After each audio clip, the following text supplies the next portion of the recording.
अब मैं तुम्हें ऐसे कंपाउंड बताऊंगा जो रिंग से इलेक्ट्रॉन डेंसिटी खींच लेते हैं। क्या कर लेते हैं? रिंग से इलेक्ट्रॉन डेंसिटी खींच लेते हैं।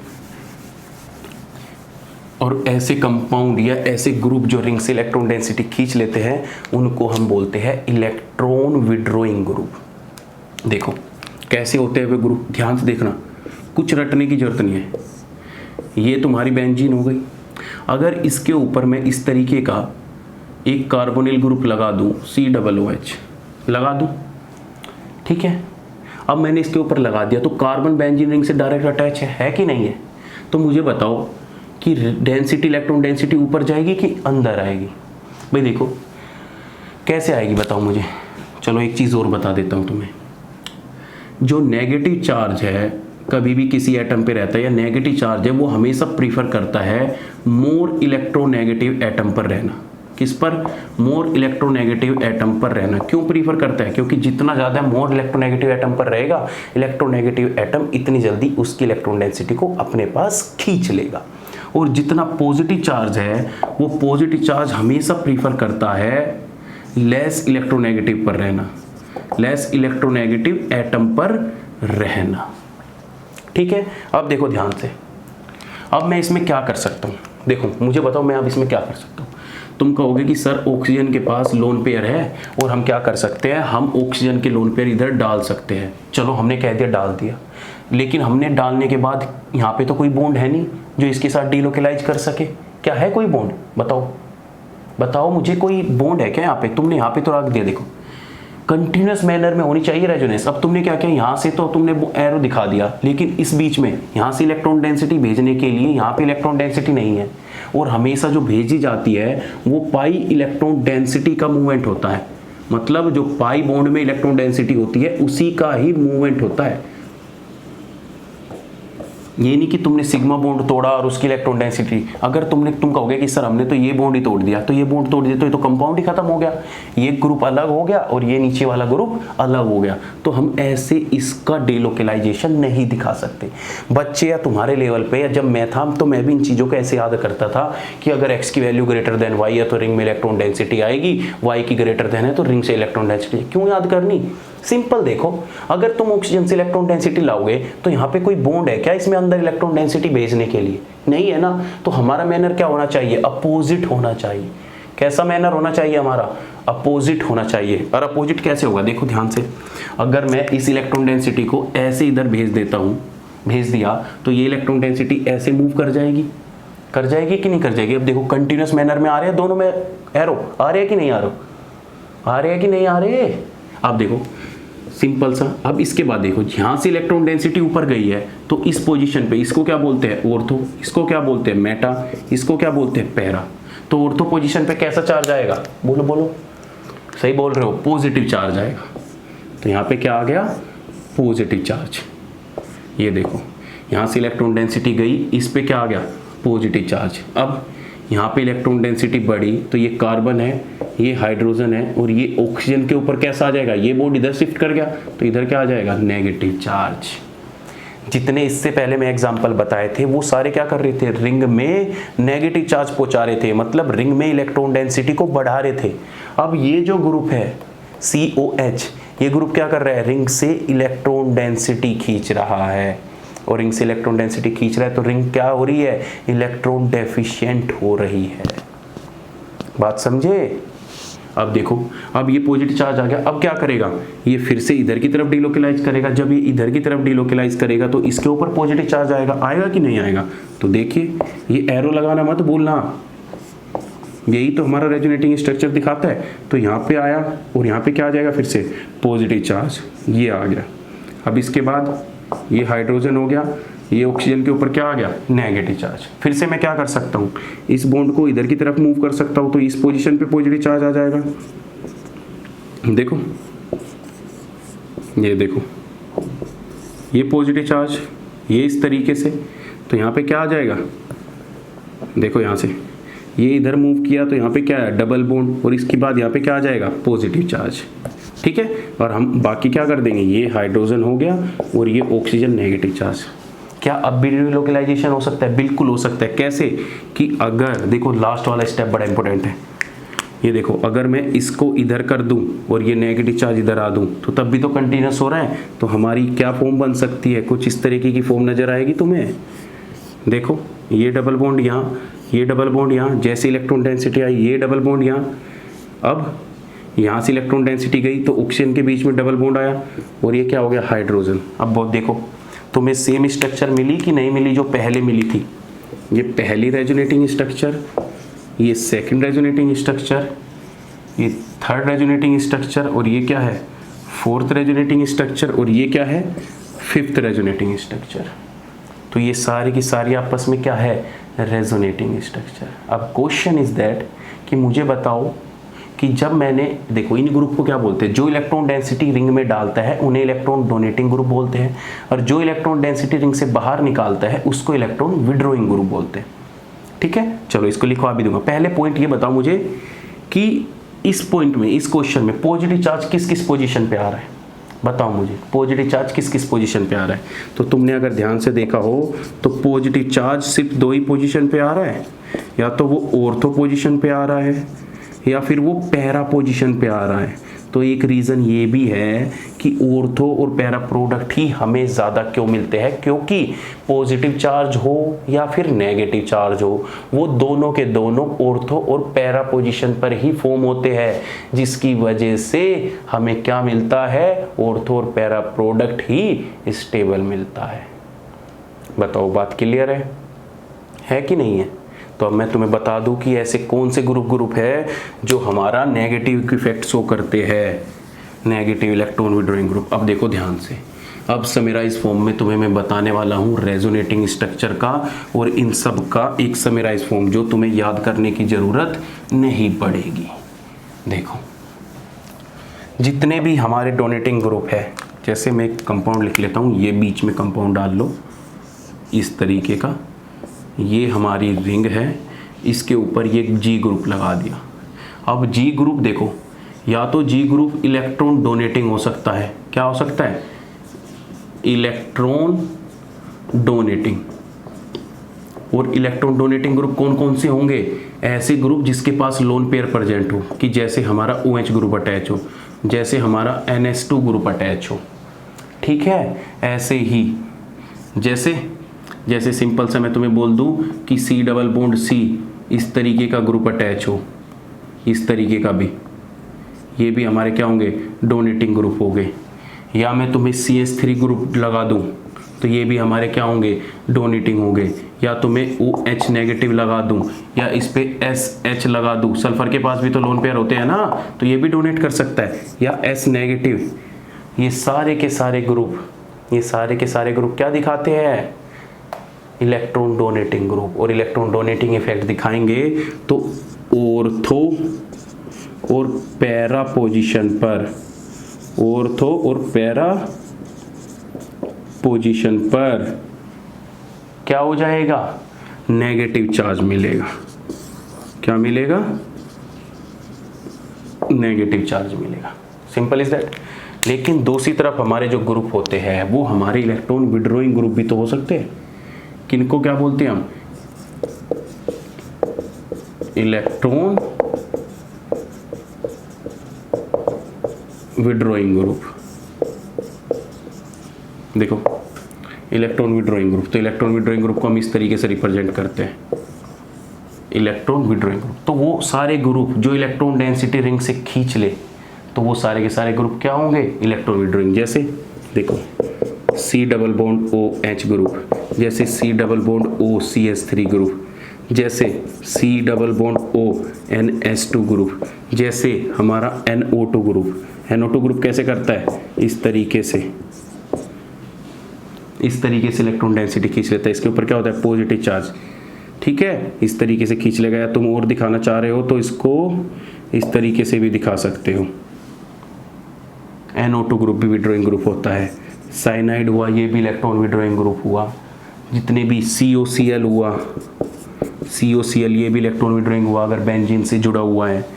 जितने भी बाकी ये सब तो बताऊंगा, तो फंडा है भाई। देखो सिंपल सी बेंजीन है, बेंजीन छूटेगी तो यहाँ पे बॉन्ड डिकोलाइज होंगे, उसके बाद बन जाएगा। ऐसे ही कितने बहुत हजारों ग्रुप लिख सकता हूँ, लेकिन पॉइंट ये है कि तुम्हें रिंग में देखना आना चाहिए।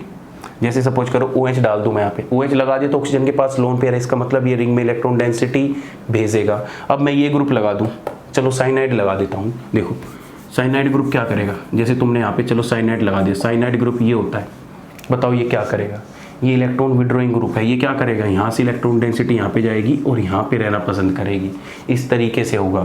तो हमारा ये इधर जाएगा, ये इधर जाएगा, इस तरीके से डिलोकलाइजेशन होगा। ठीक है, तो ये सारे के सारे जितने ग्रुप है ये इलेक्ट्रॉन विड्रॉइंग ग्रुप होते हैं। और इन केस में तुमने क्या देखा था कि जो हमारा पॉजिटिव चार्ज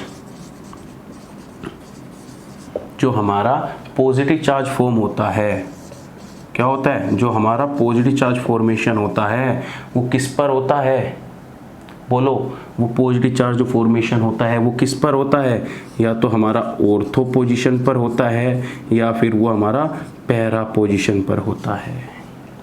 और एक पते की बात और बताऊं, ये जो डिफरेंट टाइप ऑफ स्ट्रक्चर बनती है इनको तो बोलते हैं रेजोनेटिंग स्ट्रक्चर, लेकिन जो ग्रुप का नेचर होता है डोनेट करने का, परमानेंटली डोनेट करने का, परमानेंटली इलेक्ट्रॉन डेंसिटी बाहर खींचने का, उसको बोलते हैं मेसोमेरिक इफेक्ट या फिर इलेक्ट्रोमेरिक इफेक्ट। क्या बोलते हैं उनको, मेसोमेरिक इफेक्ट या इलेक्ट्रोमेरिक इफेक्ट। देखो ये जितने भी ग्रुप है ये सारे के सारे ग्रुप, इनके पास टेंडेंसी क्या है, इलेक्ट्रॉन डोनेटिंग टेंडेंसी। तो ये इलेक्ट्रॉन डेंसिटी रिंग में डाल रहे हैं, तो डालने की जो टेंडेंसी होती है इनकी डोनेटिंग टेंडेंसी को ही हम क्या बोल देते हैं कि ये +M इफेक्ट शो कर रहे हैं, कैपिटल M, या हम इसको दूसरे नाम से क्या जानते हैं, +R इफेक्ट शो कर रहे हैं। क्या बोलते हैं इनको कि मेसोमेरिक इफेक्ट शो कर रहे हैं, मेसोमेरिक इफेक्ट शो कर रहे हैं। तो इसको हम क्या बोलते हैं, प्लस मेसोमेरिक इफेक्ट करने का मतलब ये है कि ये इलेक्ट्रॉन डेंसिटी रिंग में डाल रहे हैं। और ये जो ग्रुप है इन सारे ग्रुप के पास टेंडेंसी क्या होती है, इलेक्ट्रॉन डेंसिटी खाने की, इसलिए ये सारे के सारे क्या करते हैं, -M इफेक्ट शो करते हैं। क्या करते हैं, -M इफेक्ट शो करते हैं।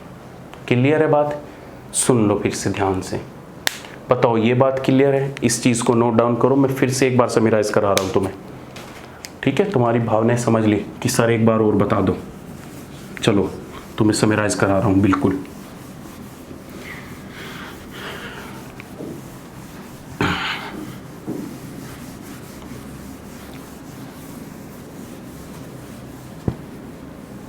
देखो सिंपल सा, मैंने अभी तक 3-4 चीजें बताई। क्या बताया, पहली चीज तो मैं तुम्हें बताई इंडक्टिव इफेक्ट। पहली चीज क्या बताई मैंने तुम्हें, इंडक्टिव इफेक्ट, ठीक है। दूसरी चीज मैंने क्या बताई तुम्हें, मेसोमेरिक इफेक्ट, मेसोमेरिक इफेक्ट। और तीसरी चीज मैंने बताई तुम्हें रेजोनेंस। अब देखो इंडक्टिव इफेक्ट क्या था, temporary displacement, temporary displacement of electron density, मतलब इलेक्ट्रॉन डेंसिटी को पार्शियली शिफ्ट कर लेगा अपनी तरफ। सिंपल, जो शिफ्टिंग ऑफ इलेक्ट्रॉन डेंसिटी होती है, मैं इसको क्या बोलते हैं, इंडक्टिव इफेक्ट को shifting of electron density, shifting of electron density. और इस केस में मेसोमेरिक इफेक्ट क्या होता है, ये भी 2 तरीके के होते हैं। इंडक्टिव क्या होते हैं, या तो +I इफेक्ट शो कर सकता है या -I इफेक्ट शो कर सकता है, सिंपल है। ऐसे ही हमारे मेसोमेरिक इफेक्ट होते हैं। मेसोमेरिक इफेक्ट में क्या होता है, जो परमानेंटली या तो डोनेट कर सकता है या परमानेंटली इलेक्ट्रॉन डेंसिटी को एक्सेप्ट कर सकता है। ये क्या होता है, permanently, permanently effect, permanently effect कि ये कंप्लीटली इलेक्ट्रॉन डेंसिटी को, कंप्लीटली इलेक्ट्रॉन डेंसिटी को या तो डोनेट कर सकता है या फिर इलेक्ट्रॉन डेंसिटी को एक्सेप्ट कर सकता है। तो इसमें भी हमारे 2 इफेक्ट आ जाते हैं, क्या, एक तो +M इफेक्ट और एक हो जाता है -M इफेक्ट। +M इफेक्ट वो जो रिंग में कंप्लीट इलेक्ट्रॉन डेंसिटीज दे दे, तो उनको हम क्या बोल देते हैं, +M इफेक्ट या प्लस मेसोमेरिक इफेक्ट। जैसे हमारे जितने भी OH हो गया, NH2 हो गया, या O के ऊपर नेगेटिव चार्ज है, या NH के ऊपर नेगेटिव चार्ज है या फिर तुम्हारा CH3 नेगेटिव है, कोई भी नेगेटिव चार्ज हो या उसके पास लोन पेयर प्रेजेंट हो, वो सारे के सारे क्या दिखाएंगे, प्लस मेसोमेरिक इफेक्ट। और नेगेटिव इफेक्ट क्या होंगे, जो कंप्लीटली इलेक्ट्रॉन डेंसिटी को खींच लेंगे, वो सारे के सारे क्या दिखाएंगे, नेगेटिव एम इफेक्ट। तो जो हमारे प्लस एम में आते हैं वो सारे के सारे इलेक्ट्रॉन डोनेटिंग ग्रुप आते हैं, और जो माइनस एम में आते हैं वो सारे के सारे हमारे इलेक्ट्रॉन विड्रॉइंग ग्रुप आते हैं। जैसे NO2 हो गया, जैसे साइनाइड हो गया, जैसे तुम्हारा कार्बोनिल ग्रुप हो गया, जैसे तुम्हारा कीटोन हो गया CH3, इस तरीके से जितने भी कार्बोनिल ग्रुप है वो सारे के सारे हमारे किस में आ जाते हैं, नेगेटिव एम इफेक्ट में। और रेजोनेंस क्या होती है, रेजोनेंस होती है एक स्ट्रक्चर की दूसरी फॉर्म, क्या होती है कि एक स्ट्रक्चर की दूसरी फॉर्म, एक स्ट्रक्चर की सेकंड फॉर्म, कि ये जो फॉर्म है इस फॉर्म में भी कोई कंपाउंड एग्जिस्ट कर सकता है। ठीक है, नोट्स अपनी मर्जी से बना लो, कैसे बना लो, हिंदी में लिखो, इंग्लिश में लिखो, बशर्ते तुम्हें चीज़ें समझ में आनी चाहिए। एग्जाम में तुम खुद बना के लिख दोगे। बताओ, बात क्लियर है? ये सारी चीज़ें होती है। रेजोनेंस क्या होती है, बात क्लियर। मेसोमेरिक इफेक्ट क्या होता है, मेसोमेरिक इफेक्ट जो कंप्लीट इलेक्ट्रॉन डेंसिटी रिंग में डोनेट कर दे उसको प्लस एम बोलते हैं, और जो रिंग से कंप्लीट इलेक्ट्रॉन डेंसिटी को बाहर खींच ले उसको माइनस एम बोलते हैं। ठीक है, अब देखो ध्यान से सुनो, एक कंपाउंड या एक मॉलिक्यूल प्लस एम इफेक्ट भी शो कर सकता है और इंडक्टिव इफेक्ट भी शो कर सकता है। वो डिपेंड करता है कि किसके साथ जुड़ा है। चलो ये जब मैं हेलो एल्केन ये चैप्टर 7 के साथ कराऊंगा ना तब बताऊंगा। या अभी थोड़ा सा आइडिया चलो तुम्हें दे देता हूँ कि प्लस एम और माइनस एम ये दोनों के दोनों ऐसे इफेक्ट है जो कंपाउंड शो कर सकता है। देखो कैसे, बहुत पते की बात बता रहा हूँ। इंडक्टिव इफेक्ट और मेसोमेरिक इफेक्ट के बीच में अंतर तो पहला पता तो लग गया कि partially shifting of electron density, और उसमें मेसोमेरिक में क्या होता है, completely donation of electron density. अब इनमें इंडक्टिव इफेक्ट में क्या है, relation between inductive effect and mesomeric effect. देखो relations between inductive effect and mesomeric effect. Mesomeric effect देखो ध्यान से सुनना मेरी बात है। मैंने इंडक्टिव इफेक्ट क्या बताया था, मैंने इंडक्टिव इफेक्ट बताया था जब कभी भी इलेक्ट्रोनेगेटिविटी कार्बन से ज़्यादा होगी तो वो उसके ऊपर नेगेटिव इंडक्टिव इफेक्ट या पॉजिटिव इंडक्टिव इफेक्ट लगाएगा। और मेसोमेरिक मैंने क्या बताया कि मेसोमेरिक क्या होती है, कंप्लीट इलेक्ट्रॉन डेंसिटी डोनेशन। अब देखो ध्यान से, what I want to explain to you कि जैसे ये हमारा है ग्रुप, इस ग्रुप में देखो ये हमारी बेंजीन होगी, इसके ऊपर मैंने OH ग्रुप जोड़ दिया। अगर कोई तुमसे पूछ ले कि ये OH ग्रुप क्या शो कर रहा है इस रिंग में, तो तुम बोलोगे कि जो OH ग्रुप है वो इंडक्टिव इफेक्ट भी शो कर रहा है और वो मेसोमेरिक इफेक्ट भी शो कर रहा है। लेकिन यहाँ पर मैग्नीट्यूड ऑफ मेसोमेरिक इफेक्ट ज़्यादा है, इसलिए हम इसमें इंडक्टिव इफेक्ट नहीं देखते। फिर से सुन लो, अगर कोई तुमसे ये पूछ ले कि ये OH ग्रुप है ये क्या क्या शो कर रहा है, तुम बोलोगे कि भाई ये plus M inductive effect show कर रहा है और minus I inductive effect show कर रहा है। क्या कर रहा है कि ये प्लस M तो मेसोमेरिक इफेक्ट शो कर रहा है और negative I inductive effect show कर रहा है। अब तुम्हें बताऊं क्यों ये दोनों इफेक्ट शो कर रहा है। देखो पहले देखो inductive effect. Inductive effect simple क्या कहता है कि अगर ये हमारा कार्बन है, यहाँ पे तो कार्बन ही जुड़ा है ना, इस कार्बन में और ऑक्सीजन में इलेक्ट्रोनेगेटिविटी डिफरेंस है, तो ये क्या करेगा, ऑक्सीजन इस कार्बन से इलेक्ट्रॉन डेंसिटी खुद खींचेगा सिग्मा बॉन्ड के थ्रू। इंडक्टिव इफेक्ट का मतलब क्या होता है, इंडक्टिव इफेक्ट का मतलब होता है shifting of electron density, shifting of electron density through sigma bond, pi bond नहीं, ध्यान से दीजिएगा, थ्रू सिग्मा बॉन्ड। उसको हम क्या बोलते हैं, इंडक्टिव इफेक्ट। अब देखो ये ऑक्सीजन है, ये कार्बन है, ये क्या करेगा, इससे इलेक्ट्रॉन डेंसिटी अपनी तरफ खींचेगा, ऊपर की तरफ खींचा तो ये ऑक्सीजन इसके ऊपर क्या लगाएगा, माइनस के I इफेक्ट लगाएगा। लेकिन उसी के साथ साथ ऑक्सीजन के पास दूसरी टेंडेंसी भी है। दूसरी टेंडेंसी क्या है कि इसके पास लोन पेयर है। ये देखो इनको लोन पेयर को ऐसे दिखाते हैं, दो लोन पेयर है। तो ऑक्सीजन के पास लोन पेयर भी है, और इन लोन पेयर की टेंडेंसी क्या होती है, डोनेट करने की। तो ये लोन पेयर भी इसके साथ डोनेट हो सकते हैं। एक तरफ तो सिग्मा बॉन्ड से ये इलेक्ट्रॉन डेंसिटी ऑक्सीजन अपनी तरफ खींच रहा है, लेकिन दूसरी तरफ पीछे से अपने लोन पेयर की इलेक्ट्रॉन डेंसिटी को दे रहा है। यहां से तो टेम्परेरी खींच रहा है, यहां से क्या खींच रहा है, पार्शियली। क्या खींच रहा है यहां से, पार्शियली। और इलेक्ट्रॉन डेंसिटी से क्या दे रहा है, कंप्लीटली। डोनेट क्या कर रहा है, खींच तो रहा है पार्शियली, और डोनेट क्या कर रहा है, कंप्लीटली। क्या कर रहा है, कंप्लीटली डोनेट कर रहा है। तो इस वजह से यहां पर ऑक्सीजन का जो प्लस एम इफेक्ट का मैग्नीट्यूड है वो ज़्यादा होता है माइनस आई इफेक्ट से। तो तुम्हारे पास कभी भी रिंग पे कोई ग्रुप अटैच है तो वो सारे इफेक्ट शो कर सकता है, प्लस एम इफेक्ट भी और माइनस आई इफेक्ट भी। अब देखो ध्यान से, क्या मैं चाहता हूँ पूछना तुमसे, मैं तुमसे पूछना चाहता हूँ कि ये ऑक्सीजन है, ये मतलब ऑक्सीजन कह रहा हूँ सॉरी, ये क्या है, ऑर्थो पोजीशन है, ये मेटा पोजीशन है, और ये पैरा पोजीशन है। अब मुझे बताओ सबसे ज़्यादा इंडक्टिव इफेक्ट किस पोजीशन पे लग रहा होगा। अगर मैं इंडक्टिव इफेक्ट के अकॉर्डिंग देख पूछूं तुमसे, तो सबसे ज़्यादा इंडक्टिव इफेक्ट किस पे लग रहा होगा, किस पोजीशन पे बताओ। जो इस ऑक्सीजन से सबसे ज़्यादा नज़दीक होगा ना, उस पर सबसे ज़्यादा इंडक्टिव इफेक्ट लग रहा होगा, और जितना दूर होगा उस पर सबसे कम इंडक्टिव इफेक्ट लग रहा होगा। तो ऑक्सीजन के पास क्या होती है, इंडक्टिव इफेक्ट के थ्रू इलेक्ट्रॉन खींचने की टेंडेंसी होती है। तो जैसे ही वो इलेक्ट्रॉन डेंसिटी अपनी खींचेगा तो ये ऑर्थो पोजीशन इसके ज़्यादा पास है तो इससे ज़्यादा खींचेगा, ये मेटा पोजीशन इससे दूर है इससे कम खींचेगा, और पैरा पोजीशन तो बहुत दूर है इससे बहुत दूर खींचेगा। तो अगर इंडक्टिव इफेक्ट का रोल देखना है तुम्हें, तो सबसे ज़्यादा इंडक्टिव इफेक्ट का मैग्नीट्यूड बोले ना कि कितना सबसे ज़्यादा किस पोजीशन पे लगेगा, तो सबसे ज़्यादा ऑर्थो पोजीशन पे लगता है, उसके बाद मेटा पोजीशन पे लगता है, और फिर क्या लगता है, पैरा पोजीशन पर लगता है। बताओ बात क्लियर है कि नहीं। ऐसे ही अगर मेसोमेरिक इफेक्ट की बात करें, देखो ध्यान से, इंडक्टिव इफेक्ट का होता है इलेक्ट्रॉन डेंसिटी खींचना। ऐसे ही अगर मेसोमेरिक इफेक्ट की बात करूं कि सबसे ज़्यादा मेसोमेरिक इफेक्ट किस पे लगेगा, तो सबसे ज़्यादा मेसोमेरिक इफेक्ट किस पे लगता है बताओ। सबसे ज़्यादा इलेक्ट्रॉन डेंसिटी कहाँ भेजेगा, सबसे ज़्यादा इलेक्ट्रॉन डेंसिटी भेज देता हूँ पैरा पोजीशन पर। क्या तुमने देखा होगा कि जो नेगेटिव चार्ज आएगा या तो ऑर्थो पोजीशन पे आता है, पीछे पलट के देखना, या पैरा पोजीशन पे आता है।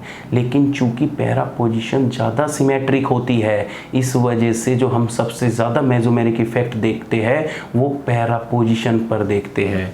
तो जो मेसोमेरिक इफेक्ट सबसे ज़्यादा आता है वो किस पे आता है, पैरा पे सबसे ज़्यादा आता है। बताओ बात क्लियर है कि नहीं है। इस केस में जो ये कंपाउंड था OH, ये सारा का सारा क्या दे रहा था, इलेक्ट्रॉन डोनेटिंग इफेक्ट भी शो कर रहा था और इंडक्टिव इफेक्ट भी शो कर रहा था। लेकिन इस केस में जो हमारा मैग्नीट्यूड है प्लस एम का वो ज़्यादा है इंडक्टिव इफेक्ट से, इसलिए हम इस केस में इंडक्टिव इफेक्ट ना देख के क्या देखते हैं, मेसोमेरिक इफेक्ट देखते हैं। तो ऐसे दुनिया में सारे ग्रुप जिनकी इलेक्ट्रोनेगेटिविटी कार्बन से ज़्यादा होगी, जैसे NH2 ग्रुप हो गया, ये सारे के सारे ग्रुप NH2 हुआ, OH2 हुआ, ये सारे के सारे ग्रुप, या नाइट्रोजन के ऊपर तुम एक क्या लगा लो, CH3 ग्रुप लगा लो, ये भी CH3 ग्रुप लगा लो। इस तरीके से जितने भी ग्रुप हो गए उनके पास दोनों टेंडेंसी होती है कि वो डोनेट भी कर सकते हैं और इलेक्ट्रॉन डेंसिटी को अपनी तरफ शिफ्ट भी कर सकते हैं। लेकिन मैग्नीट्यूड किसका होगा, प्लस एम का ज़्यादा होगा माइनस आई से। बताओ बात क्लियर है कि नहीं है। बस देखो तुम्हें ना फोकस हो गया, पढ़ना पड़ेगा। अगर तुम मेरे सामने 7 क्लास में बैठे होते तो मैं 1000 तरीके से तुम्हें बता देता, जिस तरीके से तुम्हारे डाउट आते उसी तरीके से मैं तुम्हें बता देता। एक तुम्हारा ना जो लेवल है ना 12वीं का, वो बहुत मतलब नाजुक लेवल है। तुम्हें हर एक चीज़ बतानी पड़ती है, हर एक चीज़। जितनी तुम्हें इस स्पीड से पढ़ा रहा हूँ ना, मैं इस स्पीड से कभी पढ़ाता ही नहीं। मेरी स्पीड तो बहुत तेज़ है पढ़ाने की। तुम YouTube पे लेक्चर देखोगे, मैं जब नेट गेट JRF वालों को पढ़ा रखा है, जैम वालों को, तो इससे तो बहुत तेज़ी स्पीड से पढ़ाता हूँ। तुम्हें तो बिल्कुल अपनी सबसे धीमी स्पीड है जिससे मैं पढ़ा रहा हूँ, और एक एक चीज़ को 2-2 3-3 बार रिपीट कर रहा हूँ। क्यों? क्योंकि तुम उस चीज़ को अच्छे से समझ सको। अब इस चीज़ को जो मैंने तुम्हें एक्सप्लेन किया, तुम्हें खुद से सोचना है कि सर ने ये बात बोली है, और जब बोल रहा हूँ तो इन सारी बातों को अपनी कॉपी में नोट डाउन करो। ये कहीं ना कहीं आगे जाके तुम्हारी यूज़ होनी है।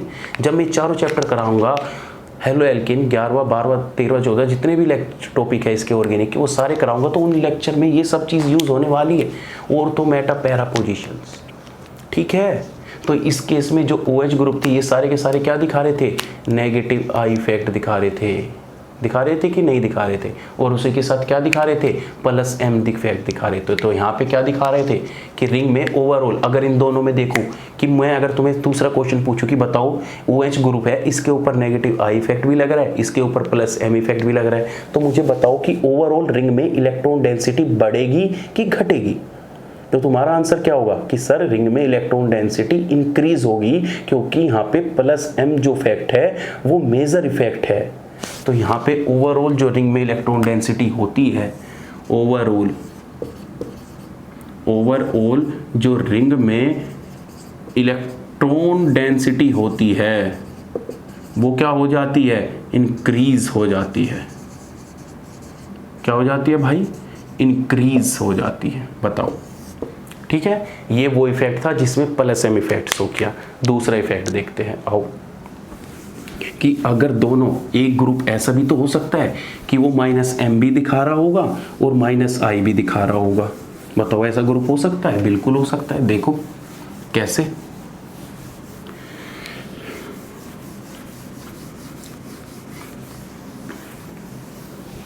देखो अब सिंपल सा अगर मैं तुमसे पूछने लगूं कि नाइट्रोबेंजीन में क्या क्या इफेक्ट शो करेगा नाइट्रो ग्रुप, तो नाइट्रो ग्रुप तो दोनों इफेक्ट शो कर सकता है। एक तो -M भी इफेक्ट शो करता है, और चूंकि नाइट्रोजन की इलेक्ट्रोनेगेटिविटी कार्बन से ज़्यादा है तो नेगेटिव आई इफेक्ट भी शो करेगा।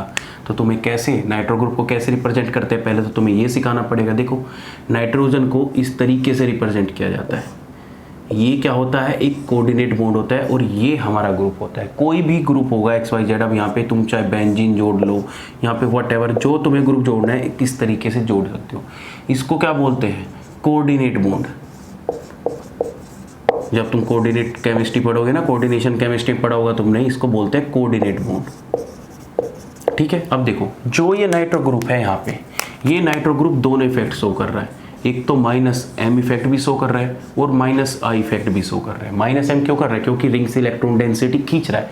तुम कहोगे सर कैसे इलेक्ट्रॉन डेंसिटी खींच रहा है, तो ऐसे खींच रहा है कि देखो यहाँ से इलेक्ट्रॉन डेंसिटी इधर जाएगी और यहाँ से इलेक्ट्रॉन डेंसिटी ऊपर जाएगी। तुम कहोगे कि सर ऑक्सीजन के ऊपर भी लोन पेयर है, और तुम कहोगे नाइट्रोजन के, देख नाइट्रोजन के पास अगर 3 बॉन्ड प्रेजेंट है तो तब तक उसके पास लोन पेयर है, लेकिन जैसे ही नाइट्रोजन के पास 4 बॉन्ड बन गए उसके पास कोई लोन पेयर नहीं बचा। ठीक है, ये केमिकल बॉन्डिंग के कंसेप्ट है, सिंपल है। अब देखो, अब ऊपर चला गया। अब हमें क्या करना है, जब इसकी मैं रेजोनेटिंग स्ट्रक्चर बनाऊंगा, नाइट्रोबेंजीन की बहुत फेमस है, पूछते हैं एग्जाम में, वो इसलिए पूछते हैं कि देखते हैं तुम कैसे बनाते हो। ये देखो ऐसे बनाया तो यहाँ पे क्या आएगा, पॉजिटिव चार्ज। ये डबल बॉन्ड शिफ्ट यहाँ पे हुआ तो नाइट्रोजन के यहाँ पे क्या आ गया, इधर। ये इधर गया तो ऑक्सीजन पे क्या सा आ गया, नेगेटिव चार्ज, और इधर ये क्या हो जाएगा, कोऑर्डिनेट बॉन्ड। ठीक है, अब देखो, अब ऐसे ही तुम्हें क्या बनना है, इसकी नेक्स्ट रेजोनेटिंग स्ट्रक्चर। तो तुमने इधर से बॉन्ड डिलोकलाइज किया, डिलोकलाइज करने के बाद ये तुम्हारा कंपाउंड आया, और यहाँ से क्या आया, पॉजिटिव चार्ज। ये इधर आया और इधर क्या आया, नाइट्रोजन, ऑक्सीजन के ऊपर नेगेटिव चार्ज, और यहाँ पे क्या आया, ये कोऑर्डिनेट बॉन्ड आया। तो इस कोऑर्डिनेट बॉन्ड को ऐसे ही दिखाना है। अब तुम्हारा इधर आएगा तो इधर से जब इलेक्ट्रॉन डेंसिटी आएगी तो तुम्हारा ये हो गया इधर, ये इधर हो गया, इधर क्या आ जाएगा, पॉजिटिव चार्ज, और ये क्या है, नाइट्रोजन, ये ऑक्सीजन, और यहाँ पे क्या है, ऑक्सीजन के ऊपर नेगेटिव चार्ज। तो जैसे ही तुमने नेगेटिव चार्ज को, फिर से क्या होगा, ये इधर आएगा और ये इधर आएगा। तो जैसे ही तुम इसको करोगे तो तुम्हारी स्ट्रक्चर क्या बन जाएगी, कुछ इस तरीके की स्ट्रक्चर बन जाएगी। देखो बन गई, ये बन गई, और ये क्या हो गई, डबल बॉन्ड, और ये क्या हो गया, ऑक्सीजन। तो ये क्या हो गई, फर्स्ट स्ट्रक्चर, ये क्या हो गई, सेकंड स्ट्रक्चर, ये क्या हो गई, थर्ड स्ट्रक्चर, ये क्या हो गई, फोर्थ स्ट्रक्चर, और ये क्या हो गई, 5। तो नाइट्रोबेंजीन की भी क्या हो गई, 5 रेजोनेटिंग स्ट्रक्चर आ गई। अब इसमें देखो -M इफेक्ट भी शो होगा और नेगेटिव आई इफेक्ट भी, तो इन दोनों में कोई कंपटीशन की बात है ही नहीं। सिंपल है, कर लोगे, बताओ कोई दिक्कत है, कोई दिक्कत नहीं है। अब देखो सिंपल सी, ये तुम्हारा बेसिक था जो मैंने इफेक्ट तुम्हें बता दिया। अब चैप्टर स्टार्ट होगा हेलो एल्केन और हेलो एरिन। उस चैप्टर में सीक्वेंस वाइज हर चीज़ को मैं एक्सप्लेन करता हुआ चलूँगा। बिल्कुल आराम से इस बेसिक केमिस्ट्री को पढ़ लीजिए, समझ लीजिए। अगर कोई कंसेप्ट समझ में नहीं आ रहा तो मुझसे पूछ लीजिए। फिर मैं हेलो एल्केन चैप्टर को सीक्वेंस वाइज स्टार्ट करूँगा, एक एक चीज़ आराम से तुम्हें आराम से डिस्कस करते हुए चलूँगा। तब तक ये चीज़ें समझ के ये देख लो कि मेरी स्पीड, कि तुम्हें अच्छे से कंसेप्ट समझ में आ रहा है कि नहीं आ रहा है।